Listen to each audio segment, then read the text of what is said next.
Hello and welcome to Under the Moons. My name's Adam, and today, in celebration of this channel's 5th anniversary, we're going to be doing a top 10 countdown of games of this generation. Now, of course, these are my own opinions, so don't get too upset if your favourite game didn't make it onto the list. There's games such as God of War and Nier Automata, which I probably will never play, but there's some key games that I haven't played, and that's just how it is. So, now, let's get into a few of the games that didn't make it onto the list, but came very close. In no particular order, we start off this list with Everybody's Gone to the Rapture, created by the Chinese Room, their previous game Dear Esther, and Dear Esther kind of came along and created this genre of walking simulator. I mean, it may not have invented it, but it sure did become the poster child of that genre, which is a very popular genre today. And of course, their follow-up game, Everybody's Gone to the Rapture, indeed follows this kind of style. In Everybody's Gone to the Rapture, we explore this desolate 1980s English village. Where's everybody gone? To the Rapture. This game explores what the residents of this village did in their final days leading up to the Rapture. Stories that dive into the human condition, depression, loss, many more things, struggling in what you believe in, crisis of faith, really interesting topics. And as we go around, we learn that everybody in the village kind of has these connections to one another in the mentality and certain other things. Very interesting concept. I really enjoyed it. Now, while this game wasn't able to produce tears from my eye sockets, it did get close in a couple of scenes. I really enjoyed this one, and I look forward to seeing what the Chinese Room makes next. Now, Burn Band is another walking simulator, but it's very different to Everybody's Gone to the Rapture. In this one, we explore a weird pixelated city, an alien city from a far-off star. I don't know, there's not enough information given. But we're able to explore this city, go into small alleyways, go down tubes, go up elevators. Really interesting and somewhat basic architecture, but given the beautiful sound design and the lighting, it really all comes together and creates this believable world in which you explore. Now, the creator of this game seems to be creating a longer version of Burn Band with a far more updated graphics. However, will we ever see that game? Well, who knows. Every so often we'll get little snippets on Twitter, and that's about it. Marvel's Spider-Man. Now, this game was the prodigal's child of all Spider-Man games post-Spider-Man 2. Web slinging and swinging around was all beautifully done in this game like it was in Spider-Man 2. And then it took it a bit further. We got deeper characters, an interesting story. We didn't just play as Peter Parker, we were able to play as Mary Jane Watson and Miles Morales. The game is continuously updated with new suits, even from the new Far From Home Spider-Man film of the MCU. You could tell the devs at Insomniac were very passionate with this one. Anyway, let's move on to the next one. And we have Dreams. And yes, this is still in early access, but I thought I'd include it anyway because I've had so much fun on it so far, enjoying other people's creations, creating my own things. It's been great, and I really think that a lot more will come out of this game post-release. Now, if you want to know more about Dreams, I did create a little video on that, so I won't go into it too much here, so look into that video if you want some more. But I will call out one game I have played since making that video called Sail Tale. It's a beautifully well done game, and certain times I forgot I was actually playing this game inside of Dreams. So well done. If you have Dreams, check it out. I loved it. It would be a game that I would buy anyway. And lastly on our runners-up is Hitman 2016. Okay, Hitman 2 might be on there as well. I haven't played it yet. It is installed on the PlayStation. Just haven't had time to play it. This game came out and it was kind of like how Marvel Spider-Man was the prodigal's child to Spider-Man 2. This was kind of the return from Hitman Blood Money. In between, we had Hitman Absolution, and while that was an enjoyable game, it was very more linear storytelling, as Hitman has always been, alright, there's a person or two people you've got to kill, here's an open map, off you go. And Hitman 2016 just took that concept and made the maps huge, made them more dynamic, made them feel lived in. Everybody was the YouTube channel NoClip actually did some beautiful documentaries on Hitman recently, so it's worth checking them out. I love this game. Hitman's always had a space in my heart. And, you know, it's really fun to be able to go and kill people in creative ways again. Alright, so there we are. There's the runners-up. So let's get on to the top 5.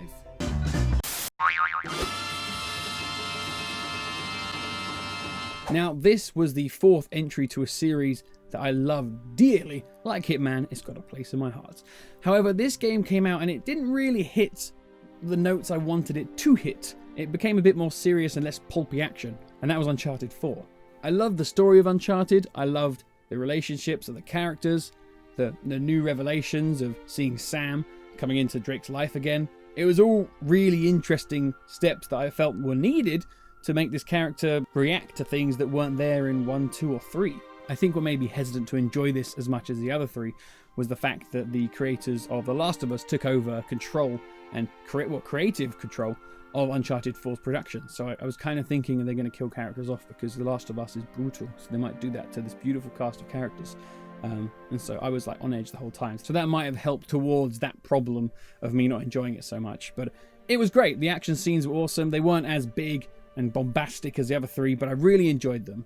You know, I'm just going to shove Lost Legacy into here as well. They're a double pack. I really like this one, maybe more than Uncharted 4. So that was brilliant. Returned some characters, developed some new characters. Great train sequence, surpassing Uncharted 2's train sequence. Love it. So, there we go. Oops, hit the microphone. Let's move on to number 4. Ow. My first interaction to this game was the poster. It was a robot stroking a white cat. I didn't know what it was about. It looked kind of sinister. I thought, oh, is it a weird kind of robot overtakey weird thing? But I looked into it and people said, hey, if you like Portal, you'll probably like this game. I like Portal, so I thought, let's try this game. The Talos principles really surprised me. The puzzles were interesting and very different to other games I've played, but the story and where you were leading and why you were there really sucked me in, and some of the philosophical questions it was asking made me reflect on my own life. Not too much, don't worry, it wasn't like it was life-changing, but there were little aspects here and there which I was thinking, oh yeah, I've thought about that as well. Breaking down some of the flaws of a human and why we choose to believe and follow somebody over going our own path. The DLC that came with this game added more to the story and more puzzles, ones that I kind of, a bit too hard for me, so my little brother, who's a bit of a brain box, kind of completed them. It was a game that left me kind of going, yeah, I like that ending, I like what it did, it was a nice surprise ending as well. And yeah, ever since then I thought that was my favourite game of this year, and it's going to be on a list someday, and here it is. Talos Principles. So, let's move on to number 3. In 2013, we saw the first glimpse of this game, and it filled my brain with imagination and anticipation. And as we saw more trailers and more details were spoken by the game's creator, everybody got more hyped and created the intergalactic hype train full of coal. And yeah, when No Man's Sky came out, a lot of the things that were mentioned to be inside the game weren't in it, and that caused a lot of problems. But that 2013 trailer just lit something up in me that said to me, you know what, if there's a game that I can travel from planet to planet and just explore around and that's all you do, I'm going to be super content. And while these new trailers brought in more and more things, more animals and weird looking stuff that made me go, wow, that's brilliant, the core idea of exploring a planet just stuck to me. And when the game came out, I stuck to it. I've played quite a bit of time in No Man's Sky, and that core theme of exploring planet to planet is what I wanted to do, and is what I continue to do. So the game I wanted is the game I got. I got a lot of flack from certain people, saying that I was only playing the game because I didn't want to admit that I was upset with what I was playing and that I'd spent X amount of money on the special edition. But whatever, I'm happy with what I played. And the recent update has brought out VR as well, which, as everybody knows, I love VR. And that's just made the game just play out so different. And I'm jumping on there every chance I can get just to sort of fly around with the weird controls. I love No Man's Sky. It's what I've always wanted to play. I love exploring. I love the beautiful colours. I love just now I can just meet my friends on a moon and we can fly around. I love this game, and while I'm not saying, oh, it was fine, the developers lied and whatnot, I'm never going to say that's fine. But at the end of the day, I was happy with what I got, and I'm still happy with what I have. And with that, let's move on to number 2.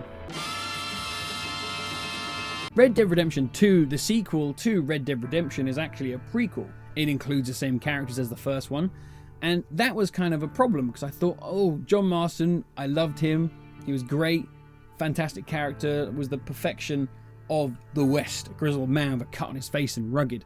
And when I saw the protagonist of Red Dead Redemption 2, Arthur Morgan, I kind of thought, oh, he kind of just looks like a handsome cattle wrangler who's, yeah, am I going to be able to, you know, relate and be able to convincingly play as this guy? And he's now become one of my favourite characters of games. Anyway, like, such an interesting character who battles with the perspective of the West at that time and what it was to be a good man and a bad man, who he believes in, who he's following. Kind of like the Talos principle brings these questions up again. And it really tackles, and it's a fantastic character study. Characters are a core part of a game experience for myself and probably a lot of other people as well. And Red Dead Redemption 2 not only knocks out the park with its main protagonist, but with every single character, and how those characters collide, and where brotherhood and duty clash together, and where that ends up. And Red Dead Redemption 2 was a fantastic game for that. But on top, we had beautiful vistas, we had beautiful graphics, and all these little things. These worlds were so intricate, and you'd go around little nooks and crannies and find, oh, there's life here, there's someone, selling stuff with his little mule and everything, walking around. There's someone who's an old miner, he's just going off of trying to find treasure. It was a lived-in world, and it deserves all the praise it got. The soundtrack, the music, the everything. It was just fantastic. The only problem was that I found it a pretty bit too long, the epilogue being like 3 hours on its own. That's longer than the majority of the games on my list. But Red Dead Redemption 2, you made the number 2 spot. Well done. So, let's shift gear and talk about number 1. Number 1 got to me like no other game ever has. I found myself crying twice. I don't do that a lot. I think the only other game I've really cried at was Red Dead Redemption and Red Dead Redemption 2. And those games, well, if you played it, you know. And so when a game is able to affect me emotionally, it stays with me. And What Remains of Edith Finch did exactly that. The developer's previous game, The Unfinished Swan, kind of dove into this beautiful world of artistic creation, and every single level had this new creative element to it. And that idea of each level having its own unique creative element was passed over to Edith Finch. The premise of this game sees Edith Finch going back home to the old family house. She is the remaining member of the Finch family, and we soon find out why. There's quite a horrible curse on the Finch family, one that sees each family member dying in kind of a sad, horrific way. And as we explore this old house and go through room to room, we experience how they died. Okay, that sounds really morbid and horrible, but it's done with such an interesting way. Like, there's a little girl who goes outside and was so hungry because she got sent to bed for some reason, and she realizes there's some berries out on a tree. So she goes out to that tree and eats the berries. And these are poisonous berries, and she starts to kind of hallucinate. And we play as that hallucination, so she suddenly feels like, oh, she's a cat. And so we play as her running across trees, and then, oh, I feel like I'm an owl now. And she goes as an owl and catches a rabbit. And then I got more hungry and I'm a shark, and we play as a shark, and it just goes bonkers. And that's just one of them. But the two moments that really got to me was how the youngest member of the Finch family ended up meeting his death, and how the child perceived that.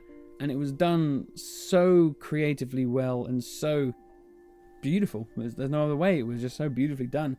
And it affected me far more than I ever thought I could be affected by a game. The other was the connection to the previous game, The Unfinished Swan. That game would actually be my top 5 list of the last generation. But the way the two games are connected is done in such an interesting way that makes you kind of second guess what's going on in this game and the other one. If you want to know more about that, well, my friend Mellow created a video all about What Remains of Edith Finch, and when talking about the connection to The Unfinished Swan, I actually did a nice 8-minute little video segment in there, so there's a link to that in the comments below, or the description, so please watch that. But yeah, Edith Finch, I absolutely loved it, and it stayed with me ever since I played it. And that ends my top 5 list of games this generation. Okay, we're done. So, what did you think of my top 5 list? Were there a few games that were missing that you think I'd enjoy? Please leave a comment below. And in that comment, also include your top 5 games this generation. I would love to know. I just want to say thank you to all my subscribers. While we may not be a big, large army, I love the sort of the small connection of it. And yeah, leaving comments makes me feel fantastic. Makes me feel like I'm not just throwing videos into a void. I love interaction. So thank you for subscribing. And if you haven't subscribed yet, please do. I'm going to be making a couple more videos of these top 5 to celebrate these 5 years of this channel. We'll be doing top 5 VR games, top films. Films is a genre I want to dive into more on this channel. Top 5 of my own videos, and one I haven't thought of yet. And that will complete the 5-ology. Is that like trilogy of 5? Anyway, thanks for watching. I've been Adam, and I'll see you next time under the moons. See you later.